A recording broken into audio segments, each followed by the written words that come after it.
హైదరాబాద్ శంషాబాద్ ఎయిర్పోర్టులో నకిలీ వీసాలతో మహిళను విదేశాలకు పంపుతున్న ముఠాను అరెస్ట్ చేశారు. ఇక నకిలీ వీసాలతో 8 మంది మహిళలను విదేశాలకు పంపేందుకు ప్రయత్నించారు. ఇక ఇద్దరిని అరెస్ట్ చేసి 7 ఫోన్లు 14 నకిలీ వీసాలను పోలీసులు స్వాధీనం చేసుకున్నారు. నిందితులపై ఇమిగ్రేషన్ యాక్ట్, చీటింగ్, ఫోర్జరీ కేసులు నమోదు చేశామంటున్న శంషాబాద్ ఏసీపీ శ్రీకాంత్ గౌడ్తో మా correspondent Sasi face to face ఇప్పుడు చూద్దాం. నకిలీ పాస్పోర్ట్లు, వీసాలతో అమాయకులను గల్ఫ్ దేశాలకు తరలిస్తున్నటువంటి ముఠాను శంషాబాద్ పోలీసులు అదుపులోకి తీసుకున్నారు.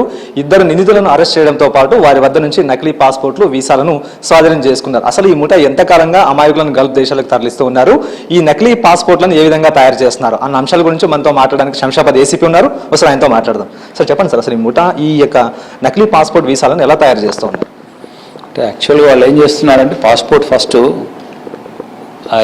ఇల్లిటరేట్ వాళ్ళు ఉంటారు కదా, వాళ్ళ పేరు మీద వర్క్ వీసా తీసుకుంటున్నారు. ముందు తీసుకుని మళ్ళీ దాంట్లో వాళ్ళు తయారు చేసుకున్న స్టాంప్స్ వాటిని క్యాన్సిల్ అని మళ్ళీ ఒకటి కొట్టేసి దాన్ని క్లోజ్ చేసేసుకొని మళ్ళీ దాన్ని సెకండ్ వీసా తీసుకుంటున్నారు. ఏదంటే టూరిస్ట్ వీసా అనేది తీసుకొని అప్ అండ్ డౌన్, టూరిస్ట్ వీసాకి ఏం కావాలి, అప్ అండ్ డౌన్ టికెట్స్ కావాలా. So up and down tickets book చేసుకొని వీళ్ళకి ఏం చెప్తారు, లేబర్కి మేము అట్లా టూర్కి వెళ్తున్నాం, మా వాళ్ళు బంధువులు ఉన్నారు అక్కడికి వెళ్తున్నాం అని చెప్పి వాళ్ళతో చెప్పిస్తారు ఇమిగ్రేషన్.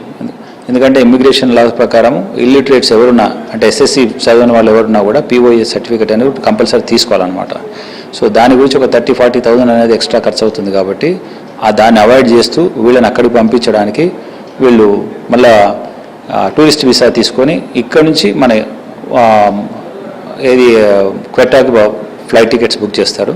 అక్కడికి వెళ్ళిన తర్వాత అటు నుంచి మళ్ళీ కువైట్కి వాళ్ళు మళ్ళీ ఈ వీసాను చేంజ్ చేసుకొని, టూరిస్ట్ వీసాను చేంజ్ చేసి వర్క్ వీసా కింద తీసుకొని అక్కడ నుంచి కువైట్కి పంపించేస్తున్నారు.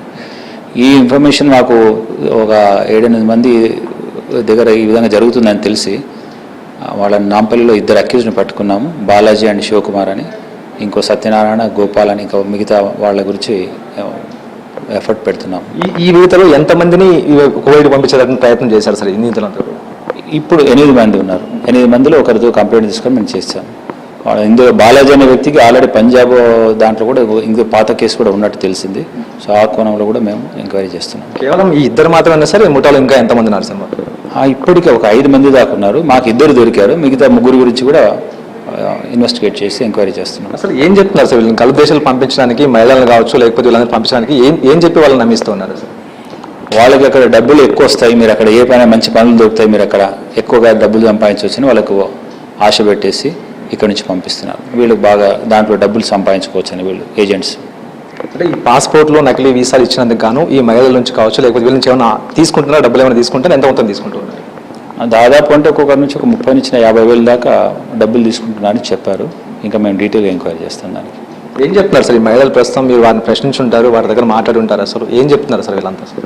ఆ మహిళలు ఏంటంటే మాకు అక్కడ మంచి ఉద్యోగాలు ఇప్పిస్తారు, మేము చెప్పినట్టు చెప్పండి వీళ్ళకి, మీకు అక్కడ మంచి ఉద్యోగాలు, డబ్బులు ఎక్కువ వచ్చి మేము పంపిస్తాము, మంచి ఉద్యోగాలు వస్తాయి, ఏం చదువుకున్నా కూడా మీరు మంచి ఉద్యోగాలు వస్తాయి, బాగా డబ్బులు వస్తాయని చెప్పేసి నమ్మిస్తున్నారు.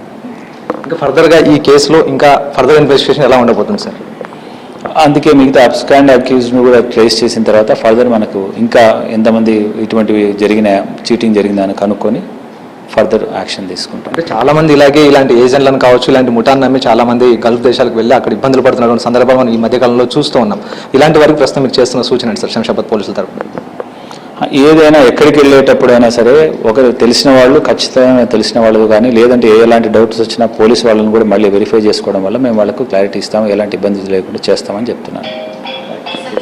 ఇది మొత్తానికి ఇప్పటికే ఈ కేసులో 2 అదుపులోకి తీసుకున్నామంటూ కూడా శంషాబాద్ ఏసీపీ చెప్తూ ఉన్నారు. ఈ కేసులో ఇంకా దర్యాప్తు కొనసాగుతుందంటూ కూడా ఆయన చెప్తూ ఉన్నారు. విదేశాలకు లేకపోతే గల్ఫ్ దేశాలకు వెళ్ళేటప్పుడు ఖచ్చితంగా అన్ని వివరాలను సరిచూసుకుని వెళ్ళాలంటూ కూడా సూచిస్తూ ఉన్నారు. లేకపోతే ఇబ్బందులు పడాల్సినటువంటి అవసరం ఏర్పడుతుందంటూ కూడా శంషాబాద్ పోలీసులు సూచిస్తూ ఉన్నారు.